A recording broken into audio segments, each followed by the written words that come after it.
এদিন দুদিনকৈ জুবিন গাৰ্গৰ মৃত্যুৰ ৬টা মাহ পাৰ হৈ গ'ল। এই ৬টা মাহত এইখন দেশত বহুত কিবা কিবিয়েই ঘটি গ'ল। মাত্ৰ যদি সম্পূৰ্ণ নহ'ল সেয়া জুবিন গাৰ্গৰ সমাধি ক্ষেত্ৰৰ কাম। অসমীয়াৰ হিয়াৰ স্পন্দন জুবিন গাৰ্গৰ মৃত্যুৰ ৬টা মাহ পাৰ হৈ গ'ল। এই ৬টা মাহত এইখন ৰাজ্যত গণ্ডাই গণ্ডাই ফ্লাইঅভাৰৰ নিৰ্মাণ কাৰ্য সম্পূৰ্ণ হ'ল। ইয়াৰ মাজতেই মাত্ৰ যদি সম্পূৰ্ণ নহ'ল সেয়া জুবিন গাৰ্গৰ সমাধি ক্ষেত্ৰৰ কাম।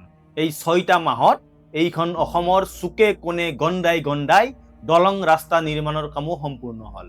মাত্ৰ যদি সম্পূৰ্ণ নহ'ল সেয়া হ'ল জুবিন গাৰ্গৰ সমাধি ক্ষেত্ৰৰ কাম। যোৱা ৬টা মাহত এইখন ৰাজ্যত লেখ জোখ নোহোৱাকৈ চৰকাৰী খৰচত বিল্ডিং নিৰ্মাণ হ'ল। ইয়াৰ মাজতেই মাত্ৰ যদি সম্পূৰ্ণ নহ'ল সেয়া হ'ল জুবিন গাৰ্গৰ সমাধি ক্ষেত্ৰৰ কাম। যোৱা বছৰৰ 19 ছেপ্টেম্বৰৰ দিনটোৰ পৰা আজিৰ তাৰিখলৈ এই ৬টা মাহ লাখ লাখ জুবিন অনুৰাগী শোকৰ সাগৰত ডুবি থাকিল। ছ'চিয়েল মিডিয়াৰ পৰা ৰাজপথলৈ সকলোতে আটাইয়ে সমস্বৰে চিঞৰিলে জুবিন গাৰ্গক ন্যায় দিয়ক, জুবিন গাৰ্গক ন্যায় দিয়ক।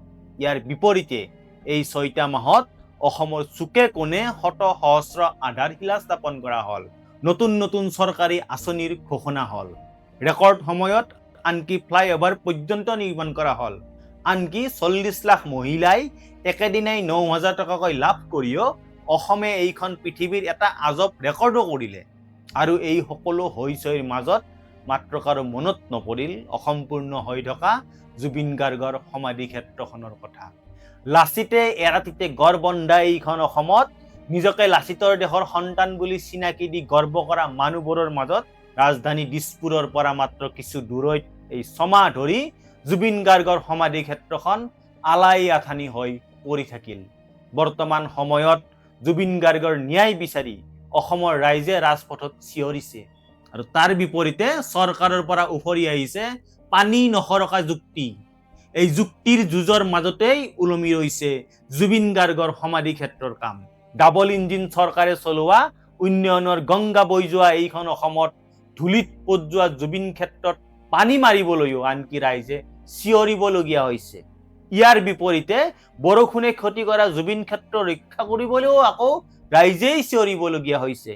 এইখন অসমত ইয়াতকৈ লাজৰ কথা আৰু কি হ'ব পাৰে? জুবিন গাৰ্গ চিৰদিনৰ বাবে হেৰাই যোৱা আজি ৬ মাহ হৈ গ'ল আৰু এই ৬ মাহত নেতাসকলৰ ভাষণবাজি আৰু সংস্কৃতিৰ বেপাৰীসকলৰ বেপাৰখন কিন্তু ঠিকেই চলি থাকিল। এই ৬ মাহতেই কোনোবাই জুবিনক লৈ গান গাই ভিডিঅ' বনালে। নেতাসকলে জুবিন গাৰ্গৰ মৃত্যুৰ ৰহস্যৰ ওপৰত ডাঙৰ ডাঙৰ ভাষণ দিলে। কোনোবাই আকৌ সমাধি ক্ষেত্ৰত গৈ কান্দি কান্দি ৰিলছ বনালে। আন কিছুমানে আকৌ ৰাতিটোৰ ভিতৰতে জুবিন গাৰ্গক লৈ গণ্ডাই গণ্ডাই কিতাপো লিখি পেলালে। মুঠতে এই ৬ মাহে জুবিন গাৰ্গক কেন্দ্ৰ কৰি সকলোৰে বেপাৰবোৰ ঠিকেই চলি থাকিল। মাত্ৰ আলাই আথানি হৈ পৰি থাকিল জুবিন গাৰ্গৰ সমাধি ক্ষেত্ৰ। জুবিন গাৰ্গ চিৰদিনৰ বাবে নোহোৱা হোৱা ৬ মাহ পাৰ হৈ গ'ল। এই ৬ মাহতেই অসমলৈ নিৰ্বাচনৰ বতৰো আহিল। এই বতৰত জুবিন গাৰ্গৰ ন্যায় বিচাৰি দুদিন আগলৈ ডিঙিৰ শিৰ ফুলাই ভাষণ দিয়া কংগ্ৰেছৰ নেতা বিজেপিত গ'ল। বিজেপিৰ নেতা এজিপিত গ'ল, এজিপিৰ নেতা কংগ্ৰেছত গ'ল। মুঠতে এতিয়া সকলোকে ৰজা হ'বলৈ লাগে। ক্ষমতাৰ খকত মাতাল হৈ থকা এই নেতাবোৰৰ বাবে জুবিন গাৰ্গ এটা গুৰুত্বহীন বিষয়। এই নিৰ্বাচনৰ বতৰত দিল্লীৰ পৰা ডাঙৰ ডাঙৰ নেতাবোৰ আহিছে। ৰাজ্যত ঠায়ে ঠায়ে কোটি টকা খৰচ কৰি মিটিং পাতিছে, ডাঙৰ ডাঙৰ ভাষণ দিছে, অসমক আগুৱাই নিয়াৰ গান গাইছে। ৰাইজেও তাত গৈ হাত তালি দিছে, মাছে মঙহে এসাঁজ খাইছে।